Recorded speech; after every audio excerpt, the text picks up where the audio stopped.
Pues sí, yo soy de Ecuador, de Guayaquil, y represento al Instituto Superior Tecnológico Guayaquil, y mi tema es las TIC y la educación en tiempos de pandemia. Quisiera empezar indicando que a pesar de los cambios que el mundo ha sufrido por conflictos y desastres, la educación sigue encabezando esta lista de prioridades de las familias. La educación está en emergencia a nivel mundial, y por el cierre masivo de actividades presenciales en colegios, en escuelas, centros educativos, instituciones educativas, tanto en el sector público como en el sector privado. La pandemia ha obligado a toda la comunidad académica internacional a explorar nuevas formas de aprender y nuevas formas de enseñar. Incluida también está la educación a distancia y la educación en línea. ¿Qué pasa con esta situación? Esta situación ha resultado difícil, tanto para los estudiantes como para los docentes, que se tienen que enfrentar a problemas emocionales, a problemas físicos, a problemas económicos, provocados precisamente por la enfermedad. Pero además de eso, tienen que cumplir la parte que les corresponde para contribuir a frenar la propagación de este virus. Esto es decir, dictar clases de manera virtual y recibir clases de manera virtual. Pues bien, ¿cómo cambió la educación en la pandemia con el COVID-19? La educación está en emergencia a nivel mundial, como ya lo mencioné. La UNESCO presume que más de 1.000 millones de niños abandonaron las escuelas, y solamente en América Latina fueron 160 millones de estudiantes. ¿Qué pasó con esto? Con esto se incrementó el índice de pobreza y se incrementaron las desigualdades sociales. Y finalmente se amplió la brecha educativa. Entonces, ¿qué pasó? Llegó la pandemia, y con la llegada de la pandemia, la decisión de todos los países fue continuar con este proceso que es enseñanza-aprendizaje. Aquí entraron las TIC. ¿Por qué? Porque brindaron una oportunidad única para lograrlo, conjuntamente con las herramientas y los recursos tecnológicos que ya teníamos disponibles, y lograron poder llevar la escuela al estudiante. Hicieron esto posible. Sin embargo, ¿qué pasó? En América Latina no se encontraba preparada para enfrentar tan súbitamente este cambio en la educación. Y precisamente esto puso en evidencia la enorme brecha que existe en el acceso a la tecnología. Un dato curioso es que el avance que ha tenido América Latina en reducir esta brecha de acceso a un mundo digital es gracias a la conectividad móvil. Como anécdota, les puedo contar que tengo un sobrinito que tiene hoy en día 7 años, y desde los 3 pues maneja un celular, incluso mejor que yo. Entonces, para todos puede ser evidente que hasta hoy en día un niño tiene acceso y puede manejar un celular. En cuanto a la metodología del presente estudio, esta investigación formula la interrogante de ¿en qué manera las TIC influyen en la educación y en los tiempos de pandemia? ¿Cuál es el objetivo general? Este objetivo general es analizar la influencia de las tecnologías de la información y de la comunicación en la educación en tiempos de pandemia. ¿Cuáles son los objetivos específicos? Los objetivos específicos son 3. Primero, identificar los referentes teóricos que sustentan las TIC y la educación en tiempos de pandemia. Como punto número 2, o el objetivo número 2, es establecer la manera en que esta pandemia afecta a la educación, y finalmente describir las competencias tecnológicas docentes necesarias en este campo, en el campo de la educación. En cuanto a la fundamentación teórica, quisiera mencionar que Vera, Armijos, Campuzano y Díaz, Figueiredo y Ruiz, así entre otros autores, manifiestan que esta tecnología, ¿qué pasa con la tecnología? Promueve, mejora, fortalece y potencia este aprendizaje, en especial si nosotros los docentes utilizamos estrategias que vayan a motivar al estudiante. Ahora bien, respecto a las herramientas tecnológicas, existe una gran variedad disponibles, entre las cuales están Kahoot, Flippity, Heads Up, QR Code, Davsbin, Jeopardy Labs, entre otras, como por ejemplo Canva, Freepik, Powtoon. Todas estas herramientas permiten que las clases sean interactivas y motivantes para los estudiantes. Del mismo modo, los docentes pueden recurrir a estrategias para el aula digital, tales como el aprendizaje móvil y las redes sociales. Hoy en día nos podemos apoyar mucho de las redes sociales que están de moda y del aprendizaje móvil. ¿Quién no tiene un celular o un dispositivo móvil hoy en día? También adoptar una filosofía de evaluación formativa, tenemos que también poner la comunicación y la claridad en primer lugar. Tenemos que ser muy, muy comunicativos y muy claros al momento de la docencia en este sentido de aprendizaje y enseñanza. También tenemos que aprovechar mucho los libros tecnológicos y el contenido digital, que hoy en día es muy, muy grande gracias al Internet y todo el acceso que tenemos, pues no, al acceso de los libros y de todo el material y todo el contenido posible que podemos extraer para sacar nuestro mejor aprendizaje. También tenemos que fomentar las notas escritas a mano, esto de aquí para lograr una mejor organización. También se pueden hacer sesiones de lluvia de ideas en clases. ¿Qué es lo que logra esto? Esto logra que esa clase sea colaborativa. También incorporamos el aprendizaje interactivo y también yo podría decir que el docente puede empezar utilizando preguntas esenciales como icebreakers para fomentar ese pensamiento crítico, ese pensamiento creativo que siempre tiene que ir y va más allá de. Del mismo modo, tenemos en el mundo moderno, del mismo modo, tenemos también a disposición muchas tecnologías de la información y de la comunicación. Y es indispensable que el docente cuente con estas competencias necesarias para tener el éxito en el proceso de enseñanza. Estas primeras competencias pedagógicas son saber conocer, saber hacer y saber ser. Saber conocer relacionado al conocimiento, saber hacer relacionado a mis habilidades y saber ser relacionados a los valores, lo cual implica que planificar es aprender a aprender, supervisar, que es aprender a hacer, y evaluar, que incluye que genero problemas y soluciono problemas, que esto es aprender a hacer. Y luego las competencias digitales docentes, que son muy importantes, y de acuerdo a la UNESCO, les voy a mostrar, bueno, les estoy mostrando aquí, del año 2019, particularmente imprescindibles para la enseñanza en línea. Durante la pandemia se puso en evidencia las fortalezas, las debilidades y las necesidades en cuanto a estas competencias digitales docentes, muchos de los cuales se han ido adaptando, diría yo, lentamente a esta nueva manera de enfrentar este proceso de enseñanza y aprendizaje. El marco común de competencias digitales docentes consta de 3 niveles y 6 aspectos. Cada nivel representa una etapa diferente en el uso de la tecnología en el aula. Aquí quisiera tomarme el tiempo de explicar un poquito esta matriz de la UNESCO, que es del año 2019.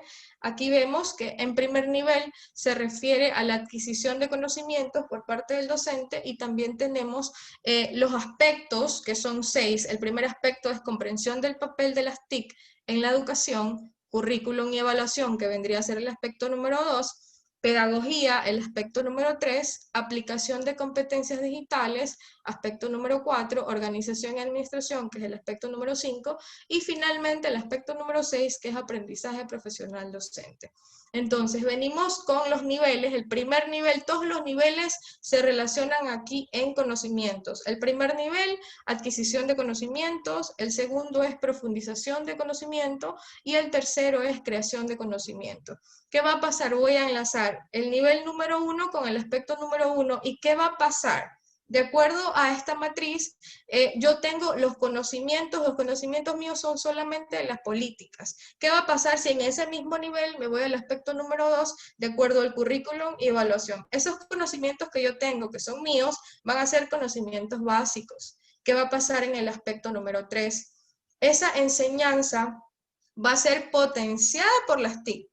En el aspecto siguiente, yo voy a aplicar esos conocimientos, y donde dice, en el aspecto número 5, donde dice organización y administración, en este primer nivel, mi aula va a ser estándar, sin mayor novedad, sin ningún cambio.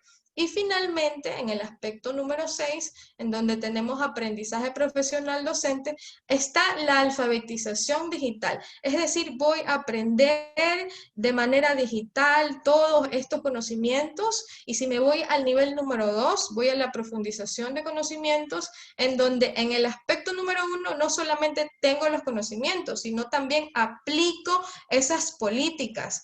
En el siguiente aspecto, donde los conocimientos míos eran básicos, aquí voy a aplicarlos totalmente. Los aplico estos conocimientos, y en el aspecto 3, donde dice pedagogía, esa enseñanza que es potenciada por las TICs, ya en la profundización de conocimientos en el nivel 2 viene la resolución de problemas. Estoy resolviendo problemas complejos, y en la aplicación de competencias digitales, en donde en el primer nivel yo aplicaba mis conocimientos, en el segundo nivel voy a hacer una infusión, voy a integrar contenidos de que se trata de tratar cuando se trata de enseñar y aprender. Y en el aspecto número 5, en el primer nivel mi aula era estándar. Ahora en este nivel van a haber grupos colaborativos, es decir, ya mi aula va a ser, va a haber mucha aportación de ideas donde todo el mundo va a colaborar, entonces todo el mundo va a dar el aporte y van a haber grupos de colaboración, va a haber un trabajo o va a existir un trabajo colaborativo. Y en el último nivel, en el segundo nivel, en el último aspecto, donde yo aprendía de manera digital, yo ya voy a trabajar en red.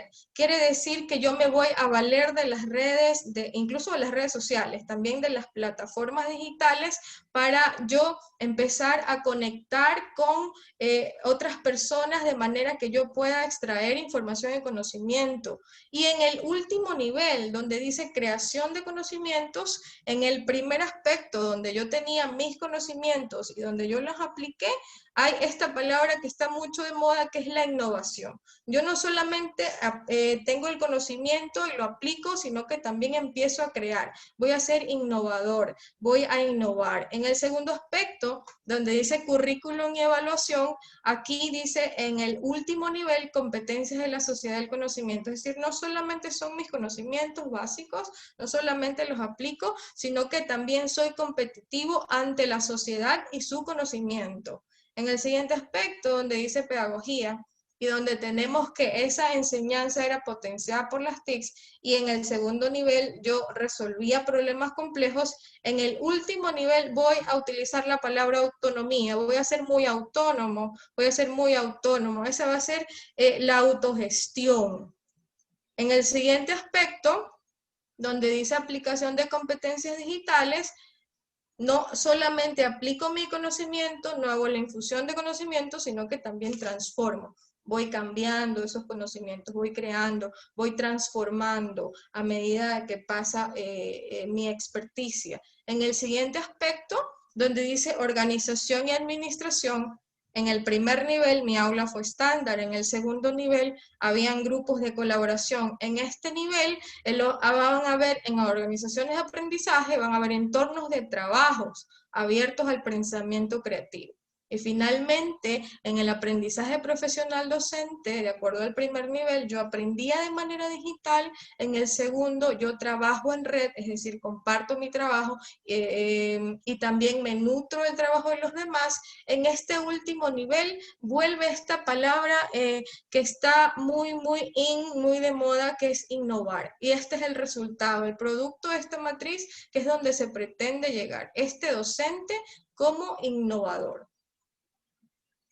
Pues bien, el aprendizaje ha sido considerado un elemento crucial para el desarrollo de las sociedades. A lo largo del tiempo se desarrollan diversas teorías, las que hoy son consideradas tradicionales, tales como el conductismo de Pavlov, el cognitivismo de Piaget, el humanismo de Maslow o el constructivismo de Brunner.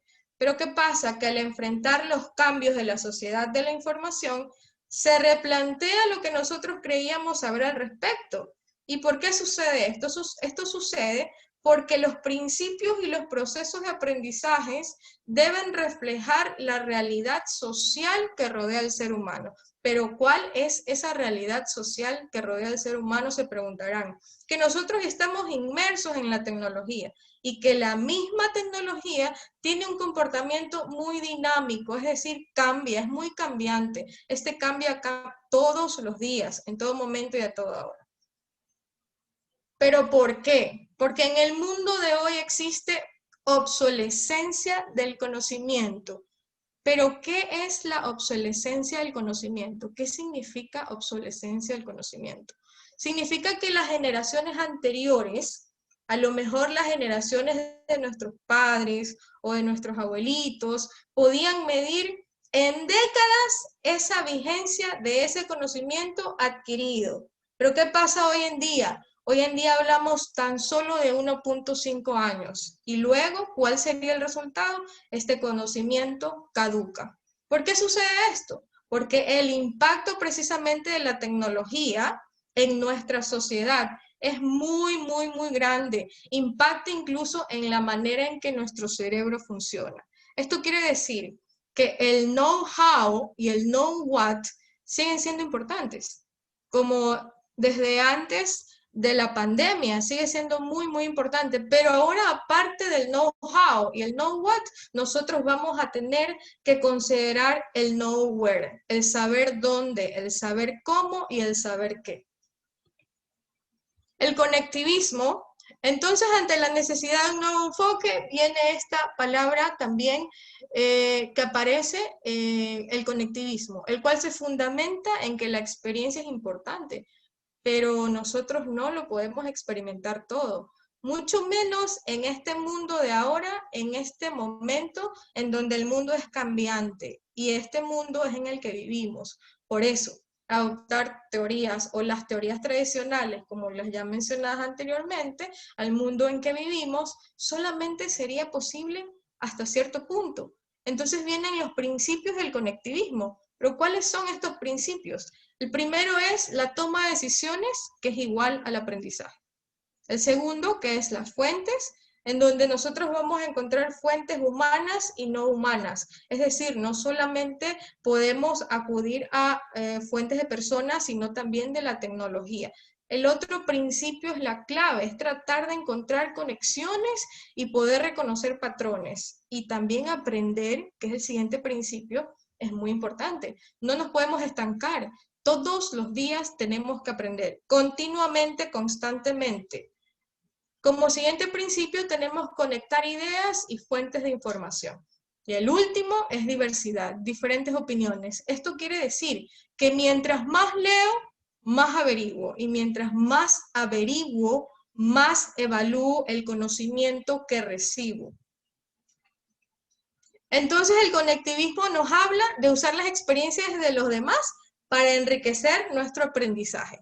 Nos pide adaptarnos a que el aprendizaje es caótico. El aprendizaje es caótico, el aprendizaje es cambiante y de lo cual no tenemos control, así como el mundo de hoy. Estamos acostumbrados muchas veces a descansar en el aprendizaje, porque antes nos decían, por ejemplo, 2 más 2 y es 4, y eso era ley, pero lamentablemente no es así. El verdadero aprendizaje siempre trae caos y consigo trae romper los paradigmas y los esquemas mentales a los que estamos acostumbrados. Entonces podemos concluir que siempre tenemos que aprender, que hay que aprovechar la tecnología como por ejemplo las redes para ampliar ese espectro de acción. Ya no se trata de lo que sabes, sino de lo que puedes aprender más. Y lo más importante es hacer el mayor número de conexiones posibles para ampliar nuestra red de aprendizaje. Aprendemos más de las personas y también filtramos nuestro aprendizaje. En cuanto a la metodología, este presente estudio aplicó el método inductivo y deductivo. ¿Por qué inductivo? Inductivo porque se recolectaron datos primarios para sacar conclusiones. Deductivo, porque mediante las herramientas de investigación se corroboró esta idea a defender de este estudio, de esta investigación. El tipo de estudio, descriptivo y de campo. ¿Por qué descriptivo? Porque describe las características de las variables y la relación que tienen entre sí, ellas. El enfoque cualitativo de campo porque se realizó en un ambiente real. El enfoque, ¿cuál sería el enfoque? El enfoque es un enfoque mixto, es cualitativo y cuantitativo. ¿Por qué cualitativo? Porque se basa en percepciones recogidas mediante observación. ¿Y por qué cuantitativo? Porque de los datos de la encuesta se realizaron cálculos. Finalmente tenemos las técnicas y las herramientas. La técnica de la observación y su herramienta, la guía de la observación. La técnica de la encuesta y su herramienta, el cuestionario. Los resultados que arrojó la aplicación de la herramienta fueron: las competencias digitales de los docentes son insuficientes. Los docentes mostraron dificultades para aplicar la tecnología. También fue evidente la carencia de computadoras idóneas para este e-learning y para este e-teaching. Aún ahora, meses después, me he dado cuenta que durante la pandemia, antes y al principio de la pandemia, todavía existen y ahora existen estudiantes que reciben clases desde un celular, desde un dispositivo móvil o incluso de un computador prestado. También hay problemas de conectividad debido al inadecuado acceso a Internet. Muchos docentes y estudiantes tuvieron que ampliar la banda de su Internet para poder conectarse a diario, pero hay quienes todavía hoy en día recurren a redes gratuitas. Y finalmente, la falta de acceso a las tecnologías de la información, y esto se evidencia por el desconocimiento de recursos tecnológicos que pueden adoptarse y adaptarse a las necesidades de los estudiantes y que muchas veces no se consideran. Para finalizar, se llegó a las siguientes conclusiones. Las TICs tienen una influencia importante hoy en día en la educación superior en tiempos de pandemia. La educación ha cambiado drásticamente con el aumento del e-learning, mediante el cual la enseñanza se lleva a cabo de forma remota y también en plataformas digitales. El aprendizaje en línea aumenta esta retención de información y toma menos tiempo, lo cual es una ventaja, lo que significa que los cambios que ha causado el coronavirus podrían haber llegado para quedarse. También existe una urgente necesidad, pero una urgente necesidad de capacitar al docente, de capacitar a los docentes en competencias digitales. Es necesario que el aprendizaje no solamente incluya el acompañamiento del docente, sino la disciplina del estudiante ante este aprendizaje autónomo, porque el docente puede poner todo de su parte y puede estar súper capacitado, pero también se necesita del estudiante y de esa autodisciplina ante este aprendizaje, ante esta nueva modalidad. También tenemos que los docentes deben estar preparados para adoptar y adaptar plataformas y herramientas tecnológicas a necesidades y estilos de aprendizaje de los estudiantes. Y aquí debo recalcar que los estudiantes tienen diferentes necesidades educativas y todos tienen diferentes estilos de aprendizaje. Finalmente, la educación superior no puede estar ajena, como una conclusión, no puede estar ajena a las necesidades y a las preocupaciones de los estudiantes. Es que yo siempre digo, es necesaria la flexibilización en la educación, considerando la realidad de los estudiantes, porque nosotros no sabemos la realidad que viven cada uno de nuestros estudiantes o de los estudiantes a nivel mundial todos los días. Esto ha sido mi intervención, muchas gracias por su atención. Si tienen alguna pregunta.